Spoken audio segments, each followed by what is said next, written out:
আমি সেই হতভাগ্য মানুষ যে ভারত থেকে তোমার কোহিনূর ইংল্যান্ডে পাঠিয়েছিল। আমার নাম লর্ড ডালহাউসি। আমার রাজত্বকালেই ভারতের প্রথম ট্রেন চলাচল শুরু হয়েছিল 1853 সালের 16 এপ্রিল। মুম্বাই থেকে থানে পর্যন্ত 34 কিলোমিটার যাত্রা। আমার নাম উইলিয়াম বেন্টিঙ্ক। প্রথম গভর্নর জেনারেল হই এবং 1819 সালে আমি সতীদাহ প্রথা নিষিদ্ধ করি।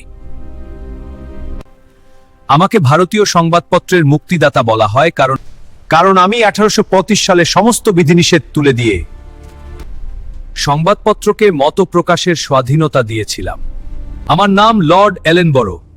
তোমরা যারা রবিবারে ফ্রি থাকো, আমি প্রথম 1843 সালে এই ছুটির প্রচলন করেছিলাম।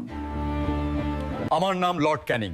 আমার রাজত্বকালেই 1857 সালের বিপ্লব সংঘটিত হয়েছিল, যার ফলে ইস্ট ইন্ডিয়া কোম্পানির শাসনের অবসান ঘটেছে। কংগ্রেস পার্টি কখন গঠিত হয়েছিল তা মন্তব্যে আমাদের জানান। আর ঈশ্বরের দোহাই, তোমাদের উপর শাসন করার জন্য আমি ক্ষমা চাইছি। আমাকে ক্ষমা করুন।